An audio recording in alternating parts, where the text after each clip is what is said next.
नमस्कार, आप देख रहे हैं कैपिटल टीवी का खास शो महाराष्ट्र फाइल्स। आपके साथ मैं हूं परवीन शेख। आपको बताएंगे क्या रिश्वत लेते थे उद्धव ठाकरे, क्यों विधानसभा चुनाव के बाद बर्बाद हुए ठाकरे और उनकी पार्टी, कैसे शिंदे को घेरने का बीजेपी ने बनाया खास प्लान, कांग्रेस नेता उद्धव गुट में क्यों हुए शामिल और मराठी भाषा के अपमान पर ठाकरे के नेताओं ने क्यों मचाया बवाल। इसके अलावा जानेंगे कौन किसकी बढ़ा रहा है टेंशन, कौन किसे दे रहा है चुनौती। साथ ही आपको इन सभी खबरों से कराएंगे रूबरू। लेकिन तमाम बड़ी खबरों में आगे बढ़ने से पहले एक नजर डालते हैं महाराष्ट्र की टॉप हेडलाइंस पर।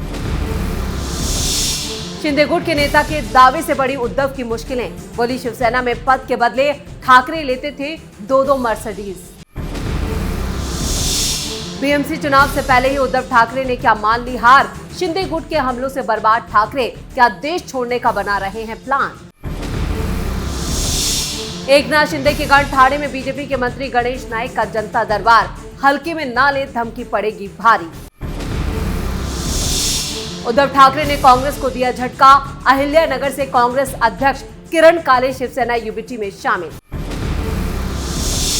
पुणे में उद्धव गुट के कार्यकर्ताओं ने कर्नाटक की बसों पर पोती कालिख, मराठी भाषा को लेकर हुए विवाद पर किया बवाल।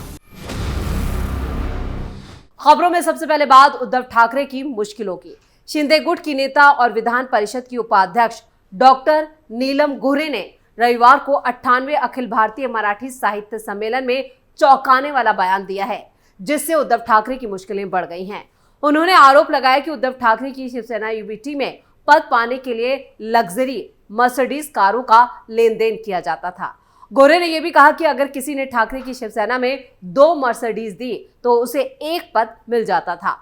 2023 में शिवसेना के फूट के दौरान उन्होंने एकनाथ शिंदे का साथ इसलिए दिया क्योंकि ठाकरे गुट के नेता जनता से दूर हो गए थे। उन्होंने उद्धव ठाकरे पर कठिन नेता होने का आरोप लगाते हुए कहा कि मुख्यमंत्री रहते हुए उद्धव ठाकरे से मिलने के लिए विधायकों को लंबा इंतजार करना पड़ता था। उन्होंने कहा कि आरटीपीसीआर टेस्ट कई बार कराने के बावजूद उन्हें ठाकरे से मिलने नहीं दिया जाता था।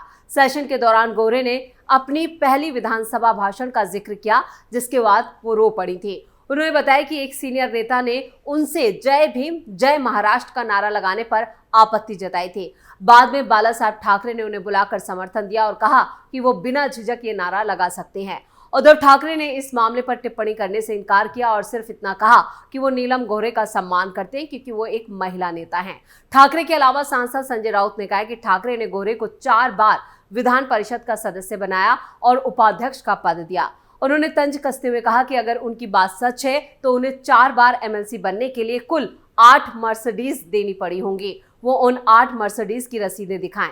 संजय राउत ने साहित्य सम्मेलन पर राजनीतिक एजेंडा चलाने का आरोप लगाया और कहा कि इसे एक विचारधारा विशेष के प्रभाव में आयोजित किया गया।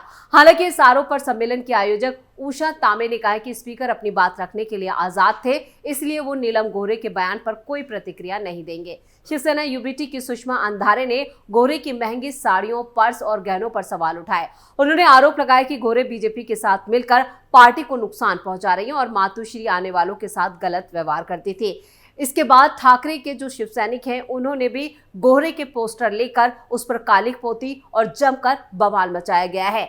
जिस तरह से गोरे ने उद्धव ठाकरे पर रिश्वत लेने का आरोप लगाया है, उसके बाद महाराष्ट्र का सियासी पारा काफी गर्म हो गया है, लेकिन उद्धव ठाकरे ने इस पूरे मामले पर चुप्पी साध रखी है। खबरों में आगे बढ़ते हैं। विधानसभा चुनाव के 3 महीने बाद उद्धव ठाकरे को कई नेताओं के पार्टी छोड़ने से लगातार झटका लग रहा है। कई पार्टी पदाधिकारी, यहां तक कि पूर्व विधायक भी पार्टी छोड़ चुके हैं। हाल ही में राजन साल्वी ने पार्टी छोड़ी और उनके साथ सैकड़ों की तादाद में कार्यकर्ता शिंदे गुट में शामिल हो गए। वो पार्टी में बड़े नेता माने जाते थे और तटे कोकण के रत्नागिरी जिले की राजापुर विधानसभा सीट से 3 बार के विधायक रहे। ठाकरे परिवार के कट्टर समर्थक राजन साल्वी इसी महीने की शुरुआत में अपने समर्थकों के साथ डिप्टी सीएम एकनाथ शिंदे की अगुवाई वाली शिवसेना में शामिल हो गए। इसके कुछ दिनों बाद कोकण के एक और पूर्व विधायक शिंदे की पार्टी में शामिल हो गए। उनके साथ कई पार्टी पदाधिकारियों ने भी पाला बदल लिया। पिछले हफ्ते पूर्व पार्षद और शिवसेना यूबीटी की महिला शाखा की नेता और ठाकरे की करीबी राजुल पटेल ने भी पार्टी छोड़ दी थी। राजनीतिक विश्लेषकों के मुताबिक ठाकरे परिवार के लिए पटेल और साल्वी जैसे नेताओं का पार्टी से जाना संगठनात्मक झटके से कहीं ज्यादा है। ठाकरे ने हाल ही में पार्टी कार्यकर्ताओं को संबोधित करते हुए दल बदल का जिक्र किया और खुद को विश्वासघात का शिकार बताया। उन्होंने अपनी स्थिति की तुलना जापानियों से की और कहा कि जब भूकंप के झटके नहीं आते हैं तो वो ज्यादा हैरान होते हैं। ठाकरे ने यह भी कहा कि उनके अपने लोगों का इस्तेमाल उन्हें निशाना बनाने के लिए किया जा रहा है। उद्धव ठाकरे को सबसे बड़ा झटका साल 2022 में तब लगा था जब एकनाथ शिंदे ने उनके खिलाफ बगावत कर दी थी और 39 विधायकों और 13 सांसदों ने शिंदे का साथ दिया। शिवसेना के एक विधायक ने कहा है कि कार्यकर्ताओं के साथ बेहतर संवाद स्थापित करने के लिए पार्टी नेतृत्व को ज्यादा मेहनत करने की जरूरत है। शिवसेना यूबीटी के एक विधायक ने यहां पर नाम ना बताने की शर्त पर यह भी कहा कि शिंदे की सबसे बड़ी खूबी यह है कि उनसे आसानी से मिला जा सकता है, जबकि उद्धव ठाकरे के पास तक पहुंचना बहुत मुश्किल है, उनसे बात करना काफी मुश्किल है। विधायकों ने कहा कि उन तक पहुंचना एक बड़ा मुद्दा है और पार्टी नेतृत्व को इस पर ध्यान देने की जरूरत है। वो जितना ज्यादा पार्टी कार्यकर्ताओं और नेताओं की शिकायतों को सुनेंगे उतना ही ज्यादा उन्हें सही जानकारी मिलेगी। विधायक ये भी मानते हैं कि पार्टी छोड़ने वालों को पता है कि उन्हें अगले 5 साल तक कुछ भी नहीं मिलने वाला है। ये भी एक कारण है कि उद्धव ठाकरे की पार्टी पूरी तरह से खाली होती जा रही है। अब कोंकण और पुणे के बाद धीरे धीरे मुंबई में भी उद्धव ठाकरे को झटके लग रहे हैं और जो निचले स्तर के लोकल जो स्थानीय नेता हैं वो लगातार शिंदे गुट में शामिल हो रहे हैं। खबरें तो यहाँ तक हैं कि मौजूदा विधायक और सांसद भी शिंदे के टच में हो और ऑपरेशन लोटस और ऑपरेशन टाइगर के तहत अभी उद्धव ठाकरे को कई और झटके लगने हैं। जिस तरह से उद्धव ठाकरे को लगातार झटके लग रहे हैं उसके बाद खबरें ये भी आ रही हैं कि उद्धव ठाकरे देश छोड़ने तक का प्लान बना चुके हैं। खबरों में आगे का रुख करते हैं और बात एकनाथ शिंदे की। राज्य के वन मंत्री और बीजेपी नेता गणेश नाइक ने सोमवार को ठाणे में जनता दरबार लगाया। ठाणे डिप्टी सीएम और शिवसेना प्रमुख एकनाथ शिंदे का गढ़ है। शिंदे के गढ़ में बीजेपी के मंत्री के जनता दरबार लगाने की खबर ने राजनीतिक गलियारों में हलचल मचा दी है। ठाणे में हो रहे इस जनता दरबार से शहर में कलेक्टर ऑफिस के पास बड़े बड़े होर्डिंग्स भी लगाए गए थे और इन होर्डिंग्स में यहां पर नाइक के कार्यक्रम की जानकारी दी गई थी। खबरों की माने तो कई जगहों पर एकनाथ शिंदे के लगे होर्डिंग्स और बैनर हटाकर गणेश नाइक के जनता दरबार के होर्डिंग्स और बैनर लगाए गए। ये खबर ऐसे वक्त में आई है जब बीजेपी और शिवसेना के बीच तनाव की खबरें भी सामने आ रही हैं। शिंदे की हालिया चेतावनी ने इस तनाव को और ज्यादा हवा दी है। शिंदे ने कहा था कि मुझे हल्के में मत लो, जिन्होंने मुझे हल्के में लिया है उनका तांगा उलट गया। गणेश नाइक और एकनाथ शिंदे के बीच पुरानी प्रतिद्वंदिता है, यानी दोनों पुराने विरोधी हैं। जब शिंदे यहाँ पर शिवसेना ठाणे जिला इकाई के प्रमुख थे तब नाइक जो थे वो एनसीपी में एक शक्तिशाली नेता थे। वो नवी मुंबई के राजनीतिक परिदृश्य पर कंट्रोल रखते थे। दोनों नेता मुंबई महानगर क्षेत्र में अपना दबदबा बनाने के लिए होड़ करते थे। ये क्षेत्र भारत में सबसे ज्यादा शहरी आबादी वाले इलाकों में से एक है। एकनाथ शिंदे के करीबी और शिवसेना के ठाणे से सांसद नरेश महेस्के ने बीजेपी के पार्टी क्षेत्र में दखल देने की चिंताओं को खारिज कर दिया है। उन्होंने कहा है, जब एकनाथ शिंदे ठाणे आते हैं तो हजारों लोग अपना काम करवाने के लिए इकट्ठा होते हैं।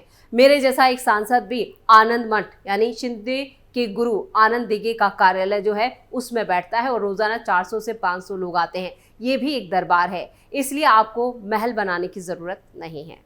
इसी पर महाराष्ट्र के डिप्टी सीएम अजित पवार का भी एक बयान सामने आया है, जहां पर उन्होंने मजाकिया अंदाज में कहा कि बीते दिनों एकनाथ शिंदे साहब ने कहा था कि उन्हें हल्के में ना लें। अब उन्होंने ये मशाल को यानी उद्धव ठाकरे को लेकर कहा है या फिर किसी और को, ये समझ नहीं आ रहा है, यानी वो भी तंज कस रहे हैं। एकनाथ शिंदे और फडणवीस के बीच तनाव की खबरें लगातार सामने आ रही हैं, लेकिन एकनाथ शिंदे कई बार कह चुके हैं कि फडणवीस के साथ उनकी किसी भी तरह का कोई टकराव नहीं है। लेकिन जो बात सामने आ रही है वो ये है कि उद्धव ठाकरे के जो 20 विधायक हैं वो बीजेपी की भी उन पर नजर है और इसी को लेकर शिंदे और बीजेपी के बीच थोड़ी दूरियां या तनाव की खबरें जरूर सामने आई हैं। खबरों में आगे का रुख करते हैं और बात कांग्रेस को लगे झटके की। महाराष्ट्र में उद्धव ठाकरे गुट ने कांग्रेस को तगड़ा झटका दिया है। अहिल्यानगर से कांग्रेस अध्यक्ष किरण काले अब शिवसेना यूबीटी में शामिल हो गए हैं। इस बात की जानकारी सांसद संजय राउत ने सोशल मीडिया पोस्ट के जरिए पहले ही दे दी थी।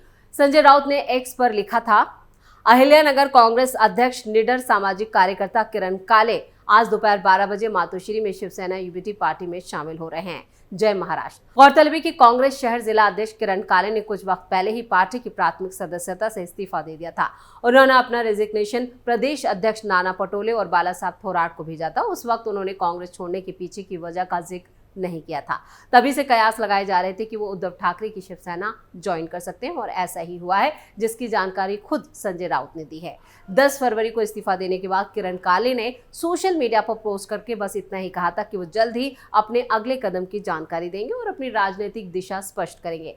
जानकारी जो मिली है उसके मुताबिक किरण काले का राजनीतिक सफर जो था वो एनसीपी से शुरू हुआ था और कुछ वक्त बाद उनका विधायक संग्राम जगताप से विवाद हुआ और इसके बाद उन्हें पार्टी छोड़नी पड़ी और उसके बाद किरण काले प्रकाश अंबेडकर की वंचित बहुजन अघाड़ी में शामिल हो गए। साल 2019 के चुनाव में उन्हें अहिल्यानगर से टिकट मिला, लेकिन वो जीत नहीं पाए, जिसके बाद किरण काले ने कांग्रेस ज्वाइन कर ली। 4 साल पहले बाला साहब थोराट ने उन्हें अहिल्यानगर शहर जिला अध्यक्ष की जिम्मेदारी दी थी। अब उन्होंने कांग्रेस भी छोड़ दी है और उद्धव गुट की जो शिवसेना है उसमें शामिल हो गए हैं।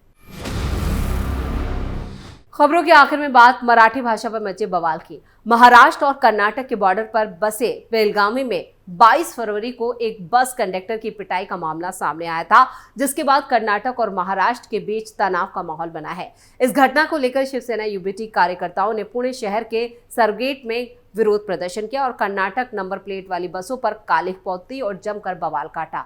कुछ प्रदर्शनकारियों को पुलिस ने हिरासत में ले लिया। शिवसेना कार्यकर्ताओं ने आरोप लगाया कि बेलगावी में एक मराठी भाषी बस चालक पर इसलिए कन्नड़ भाषा में बात न करने की वजह से हमला किया गया था और डीसीपी स्मार्टोना पाटिल ने कहा है कि जैसे ही इसकी जानकारी उन्हें मिली तो उन्होंने शिवसेना कार्यकर्ताओं को यहां आने से रोक दिया और कुछ बवाल करते उससे पहले ही इस पर कंट्रोल कर लिया गया। हमने फौरन फोर्स भेजी और स्थिति को संभाला। पार्टी के कार्यकर्ताओं ने एक बस पर काला रंग भी छिड़काया। हालांकि किसी भी बस या दूसरी बसों को ज्यादा नुकसान नहीं हुआ है, लेकिन शिव सैनिकों ने जमकर बवाल जरूर काटा है। वैसे महाराष्ट्र और कर्नाटक में बेलगावी से जो लगता इलाका है वहां पर हमेशा ही तनाव बना रहता है। और महाराष्ट्र फाइल्स में खबरों का सिलसिला यहीं खत्म करते हैं। बाकी खबरों के लिए आप जुड़े रहिए कैपिटल टीवी के साथ। इसके साथ ही वीडियो को लाइक करें, शेयर करें और कैपिटल टीवी को सब्सक्राइब जरूर करें। धन्यवाद।